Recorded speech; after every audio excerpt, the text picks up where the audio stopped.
East Asian Buddhism. Buddhism was introduced in China during the Han Dynasty, 206 BCE to 220 CE, and was present by around 50 CE. Although the archaeological record confirms that Buddhism was introduced sometime during the Han Dynasty, it did not flourish in China until the Six Dynasties period, 220 to 589 CE. The first documented Buddhist texts translated into Chinese are those of the Parthian and Shigao, 148 to 180 CE. The first known Mahāyāna scriptural texts are translations into Chinese by the Kushan monk Lokakima in Luoyang, between 178 and 189 CE. Early translators faced the difficulty of communicating foreign Buddhist concepts to the Chinese, and often used Taoist terminology to explain them. This has been called concept matching.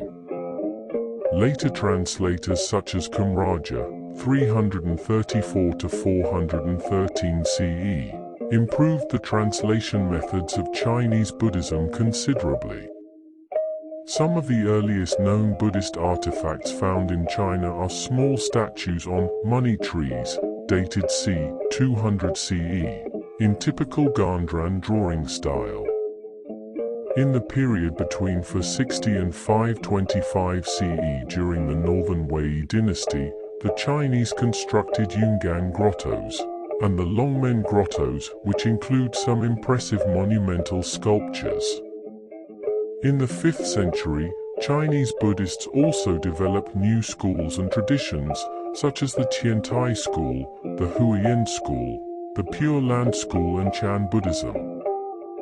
Buddhism continued to grow during the early Tang dynasty, 618 to 907.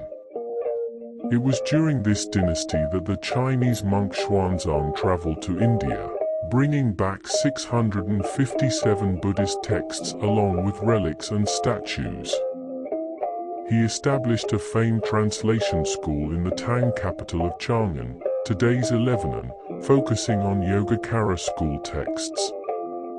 Also during the Tang, Chinese esoteric Buddhism was introduced from India. The Tang dynasty also saw the growth of Chan Buddhism, Zen, with the great Zen masters such as Ma Zu Daoyi and Linji Yishuan. In the later Tang, Chinese Buddhism suffered a setback during the great anti-Buddhist persecution of 845. Buddhism recovered during the Song dynasty, 960 to 1279, which is known as the Golden Age of Chan. During this period, Chinese Chan influenced Korean and Japanese Buddhism. Pure Land Buddhism also became popular during this period and was often practiced together with Chan. It was also during the Song that the entire Chinese Buddhist canon was printed using over 130,000 wooden printing blocks. During the Yuan dynasty, Tibetan Buddhism became the state religion.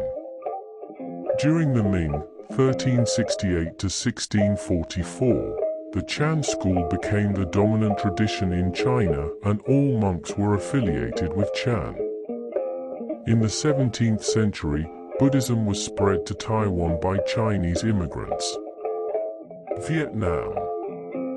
There is disagreement on when exactly Buddhism arrived in Vietnam. Buddhism may have arrived as early as the 3rd or 2nd century BCE via India, or alternatively during the 1st or 2nd century from China. Whatever the case, Mahāyāna Buddhism had been established by the 2nd century CE in Vietnam. By the 9th century, both Pure Land and Tien, Zen, were major Vietnamese Buddhist schools. In the southern kingdom of Champa, Hinduism, Theravāda, and Mahāyāna were all practiced until the 15th century, when an invasion from the north led to the dominance of Chinese-based forms of Buddhism. However, Theravāda Buddhism continues to exist in the south of Vietnam. Vietnamese Buddhism is thus very similar to Chinese Buddhism, and to some extent reflects the structure of Chinese Buddhism after the Song dynasty. Vietnamese Buddhism also has a symbiotic relationship with Taoism, Chinese spirituality, and the native Vietnamese religion. Korea. Buddhism was introduced to the three kingdoms of Korea beginning around 372 CE. During the 6th century, many Korean monks traveled to China and India to study Buddhism, and various Korean Buddhist schools developed. Buddhism prospered in Korea during the North-South States period, 688 to 926, when it became a dominant force in society. Buddhism continued to be popular in the Goryeo period, 918 to 1392, in particular Seon, Zen, Buddhism. However, during the Confucian dynasty of the Joseon period, Buddhism faced a reversal of fortunes, beginning with the confiscation of monastery lands, the closing of monasteries, and the ban on ordination by aristocrats in the 15th century. Japan. Buddhism was introduced to Japan in the 6th century by Korean monks bearing sutras and an image of the Buddha. During the Noro period, 710 to 794, Emperor Shmu ordered the building of temples throughout his realm. Numerous temples and monasteries were built in the capital city of Noro, such as the 5-story pagoda and Golden Hall of the Hryg, or the Keifuji Temple. There was also a proliferation of Buddhist sects in the capital city of Noro, known as the Nanto Rokush, the 6 Noro sects. The most influential of these being the Kegon school, from the Chinese Huiyang. During the late Noro, the key figures of Kai, 774 to 835, and Saich, 767 to 822, founded the influential Japanese schools of Shingon and Tendai, respectively. An important doctrine for these schools was Hongaku, innate awakening or original enlightenment, a doctrine which was influential for all subsequent Japanese Buddhism. Buddhism also influenced the Japanese religion of Shinto, which incorporated Buddhist elements. During the later Kamakura period, 1185 to 1333, there were 6 new Buddhist schools founded which competed with the older Noro schools and are known as New Buddhism, Shinbuki, or Kamakura Buddhism. They include the influential Pure Land schools of Nen, 1133 to 1212, and Shinran, 1173 to 1263, the Rinzai and Soto schools of Zen founded by Izai, 1141 to 1215, and Dgn, 1200 to 1253, as well as the Lotus Sutra school of Nichiren, 1222 to 1282.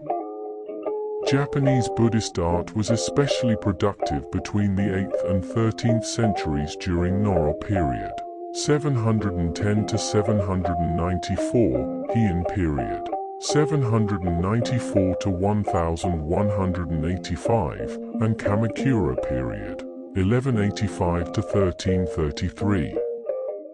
Buddhism, especially Zen, remained culturally influential during the Ashikaga period, 1333 to 1573, and the Tokugawa era, 1603 to 1867. Mongolia. The rulers of the nomadic empires such as the Xiongnu, 209 BC and 93 AD, Xianbei, 93 to 234, Rouran Khaganate, late 4th C, middle 6th C, and the Gokturks, middle 1st Mil. AD, received missionaries and built temples for them. Buddhism prevailed among aristocrats and was patronized by the monarchs of the Xianbei-led Northern Wei dynasty, 386 to 535, and of the Khitan-led Liao dynasty, 916 to 1125. The Khitan's aristocracy regarded Buddhism as the culture of the Uyghur Khaganate that dominated the Mongolian steppes before the rise of the Liao dynasty. The monarchs of the Jurchen-led Jin dynasty, 1115 to 1234, also regarded Buddhism as part of their culture. Genghis Khan, circa 1162 to 1227, and his immediate successors conquered nearly all of Asia and European Russia and sent armies as far as Central Europe and Southeast Asia. The emperors of the Yuan dynasty, 1271 to 1368, in the 13th and 14th century converted to Tibetan Buddhism. The founder of the Yuan dynasty, Kublai Khan, invited Lama Drogten Chogyal Phagpa of the Sakya school of Tibetan Buddhism to spread Buddhism throughout his realm, the second introduction of Buddhism among the Mongols. Buddhism became the de facto state religion of the Yuan dynasty.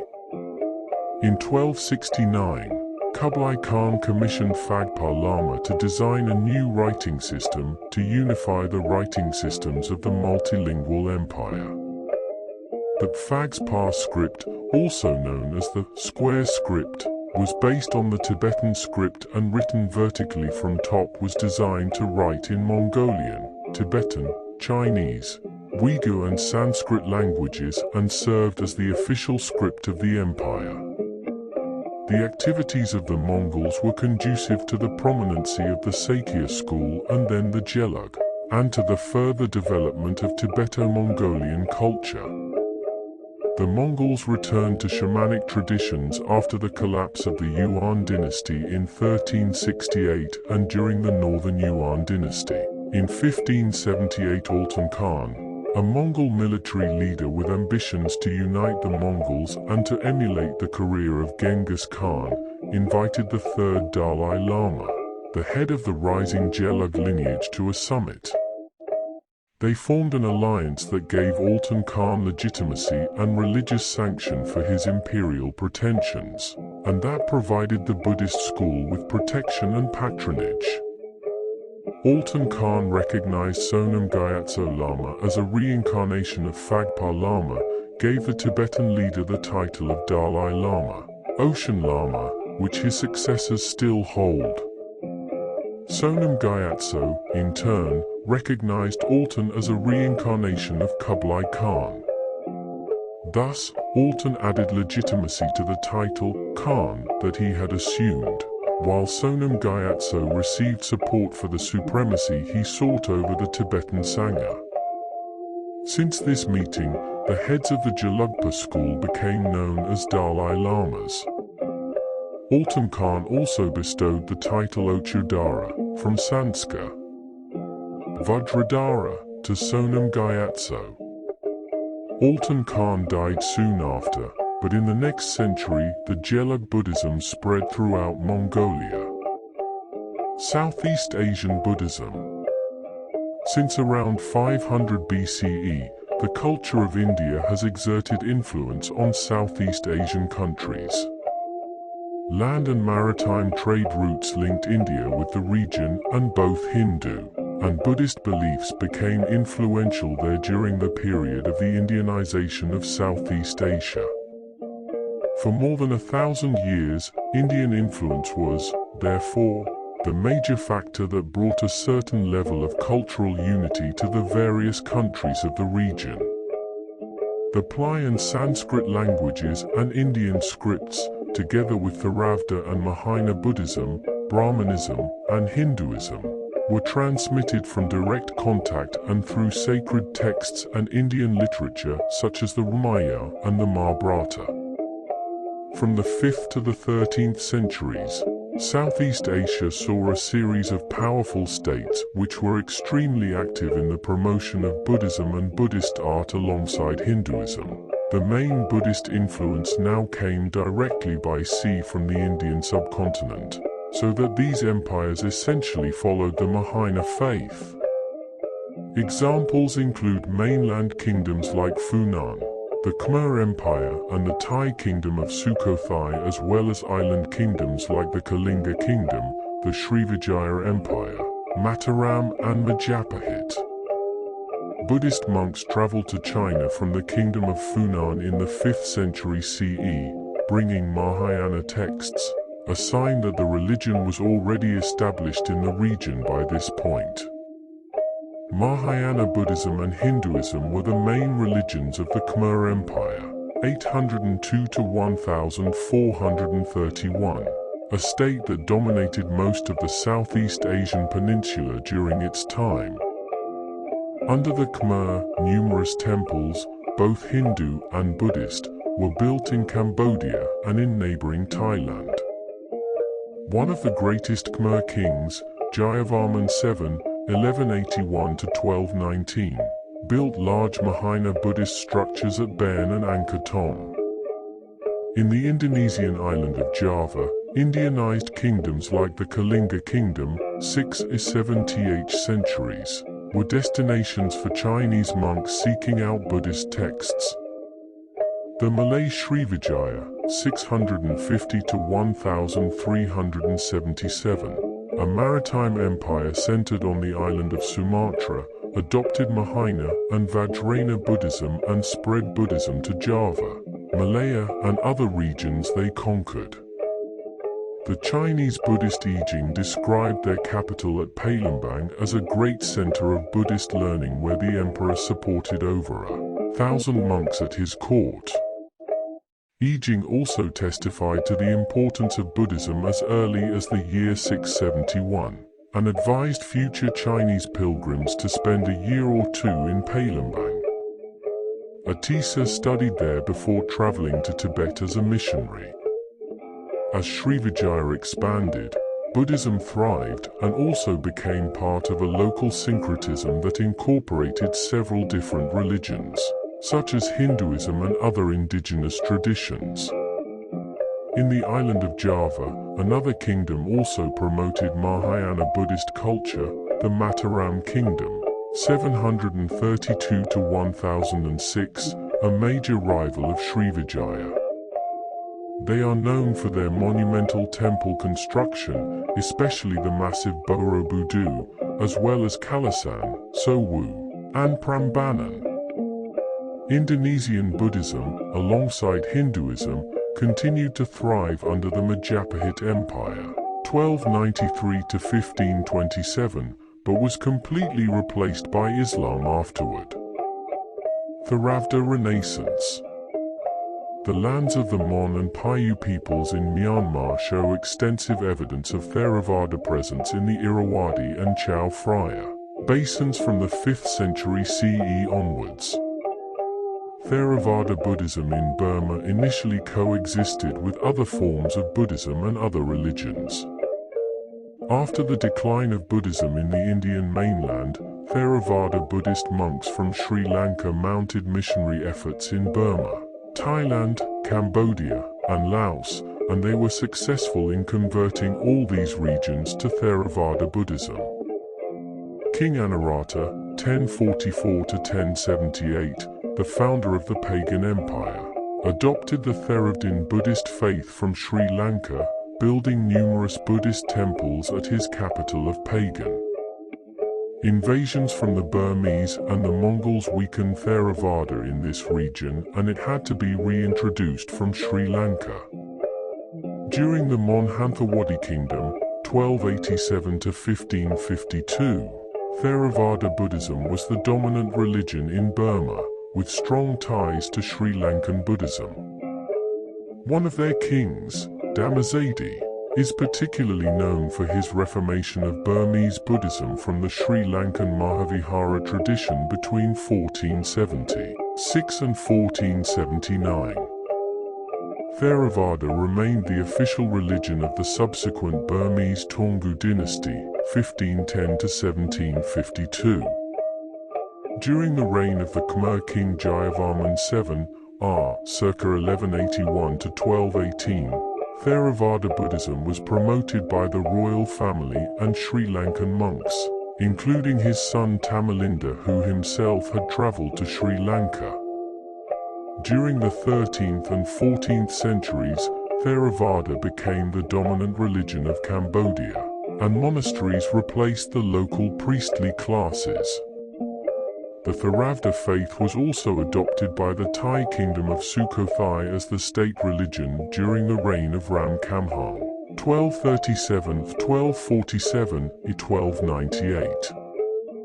Theravāda Buddhism was further reinforced during the Ayutthaya period, 14th to 18th century, becoming an integral part of Thai society.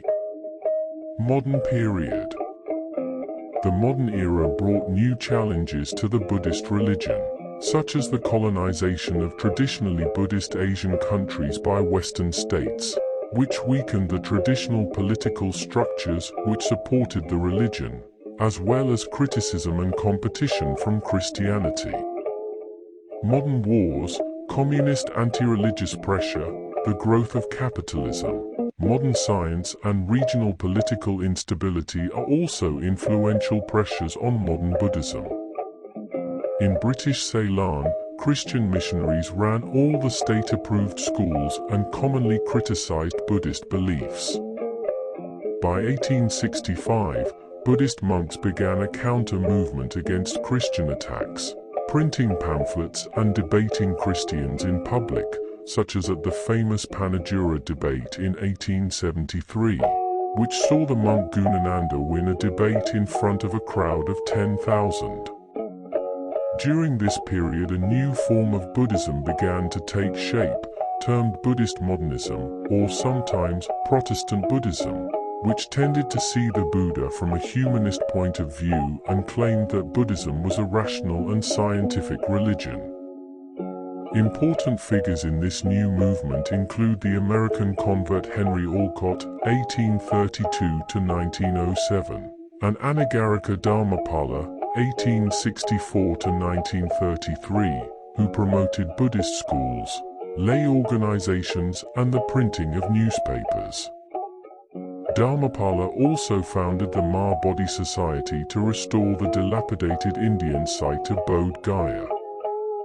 Dharmapala also traveled to the UK and the US to teach Buddhism. This society helped usher in a revival of Buddhism in India, where Buddhism became popular among some Indian intellectuals. One of these was the lawyer B.R. Ambedkar, 1891–1956, leader of the Dalit Buddhist movement, who urged low-caste Indian Dalits to convert to Buddhism. Other Indian figures include Rahul Sankrityayan, 1893–1963, Dharmanand Kosambi, 1876–1941, and Bhadant Anand Kausalayan. In Burma, a central modern figure is King Mindan R. 1853–1878, who convened the Fifth Buddhist Council, 1868–71, where different editions of the Pali Canon were cross-checked and a final version was inscribed on 729 stone slabs, currently still the world's largest book. A new meditation movement arose in Burma, called the Vipassana movement, beginning with figures such as Madawi, 1728–1816, who was instrumental in the promotion of Buddhist meditation practices. In 1956, Burmese politician UNU presided over a sixth council, which saw monks from various Theravada countries produce another new edition of the Pali Canon. Recently, Buddhist monks have become involved in political protest movements such as the Saffron Revolution of 2007. Thailand, which was the only country to avoid colonization, had two important Buddhist kings, who pushed for modernization and reformation of the Buddhist Sangha. They were King Mongkut R. 1851–68 and his son King Chulalongkorn R. 1868–1910, who were responsible for several key modern reforms of Thai Buddhism. Two recent Thai modernist movements are the monastic revival of the Thai forest tradition and the Wat Phra Dhammakya movement. From 1893, Vietnam, Cambodia and Laos were all French colonies. The Communists came to power in Laos in 1975. There was no widespread repression of the Buddhist Sangha, but the Communist government has sought to control the Sangha and use it as a tool to spread its ideology. In Cambodia, however, the communist terror of the Khmer Rouge during 1975–79 caused much damage to the Buddhist Sangha. East Asia. The opening of Japan in 1853 by Admiral Perry and the Meiji Restoration of 1868 led to the end of feudal Japan and rapid modernization. A new form of state, Shinto, arose as a strong competitor to Buddhism when it was adopted by the Japanese government. In 1872, the Japanese government decreed that Buddhist clerics could marry. These changes led to modernization efforts by Japanese Buddhism, which saw the setting up of publishing houses and the study of Western philosophy and scholarship. In the post-war period, Japanese new religions arose, many of them influenced by Buddhism. Chinese Buddhism, meanwhile, suffered much destruction during the Christian-inspired Taiping Rebellion, 1850–64, but saw a modest revival during the Republican period, 1912–49. A key figure was Taishu, Trehsu, 1899–1947. Who is associated with the modernist humanistic Buddhism trend of Chinese Buddhism. The Communist Cultural Revolution, 1966–76, led to the closing of all Buddhist monasteries and widespread destruction of Buddhist institutions. However, since 1977, there has been a general shift in the policy of the Communist government, and Buddhist activity, both monastic and lay, has once again been renewed. Korean Buddhism suffered a series of setbacks during the Japanese invasions, occupation, and also during the Korean War. North Korea's harsh government nevertheless offers some limited support to the Sangha, but it closely controls all activity. In South Korea, Buddhism underwent a revival, with youth groups being influential and temples being rebuilt with government aid. An example of a recent modern form of Korean Buddhism is Won Buddhism. Central Asia. Tibet, which had been a client state of the Qing dynasty, remained a traditional theocratic state, the Ganden Phodrang polity, with the Dalai Lamas as heads of state, from 1912 until the Chinese Communist invasion in 1950. The 14th Dalai Lama fled the country in 1959. A Tibetan exile community was established in India, with its center at Dharamsala, which today contains various Buddhist monasteries and is a center for the study of Tibetan Buddhism. The 14th Dalai Lama has become one of the most popular Buddhist leaders in the world today. During the Red Guard period, 1966–67, Chinese communists destroyed around 6,000 monasteries in Tibet along with their art and books, an attempt to wipe out the Tibetan Buddhist culture.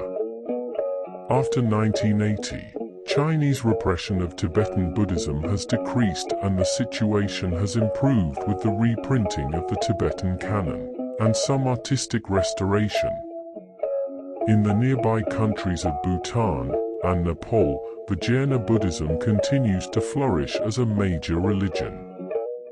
In Mongolia, which also has Tibetan Buddhism as its main religion, communist rule between 1924 and 1990 saw much repression of Buddhism. However, Buddhism is now undergoing a revival in post-communist Mongolia, with more ordained monks and nuns, and with 284 monasteries since 2009.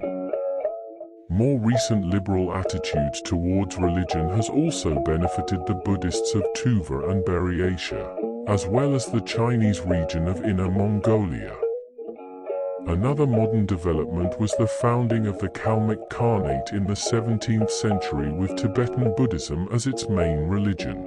During the course of the 18th century, they were absorbed by the Russian Empire as Kalmykia, which remains a federal subject of Russia with a majority Buddhist religion.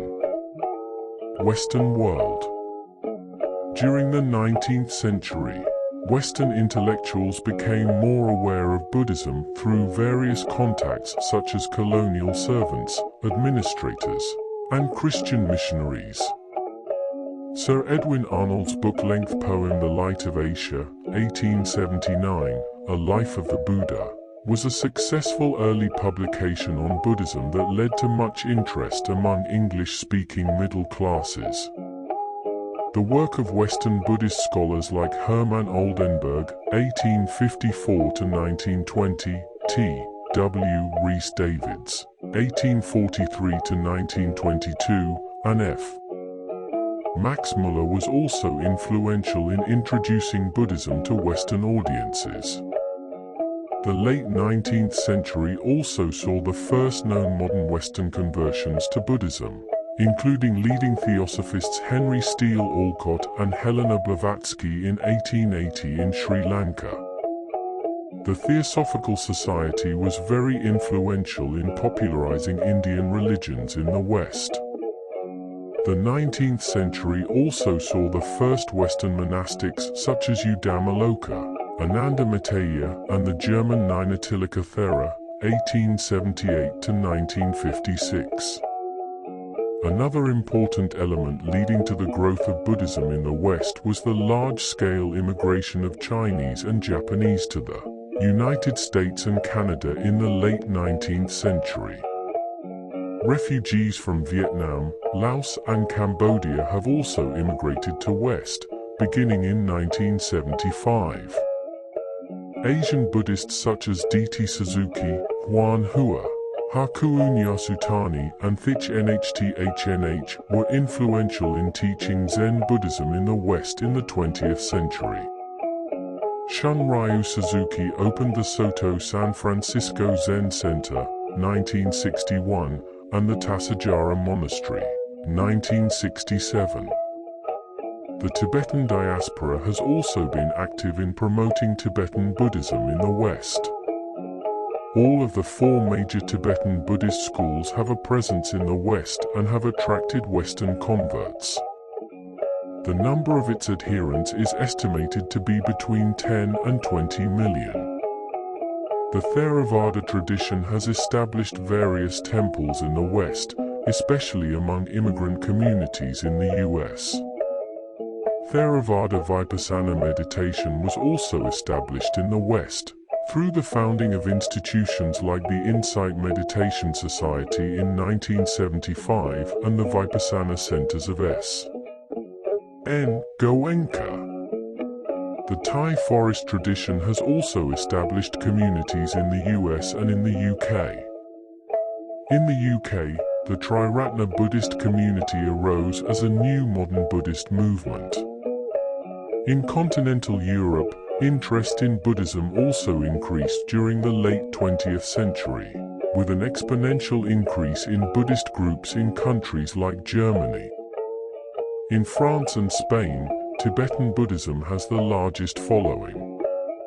Tibetan, East Asian, and Theravada traditions are now also present and active in Australia and New Zealand. Tibetan and Zen Buddhism also have established a small presence in Argentina, Brazil, Chile, Colombia, and Venezuela. The expansion of Buddhism to the West in the 20th century has made the religion a worldwide phenomenon. The end.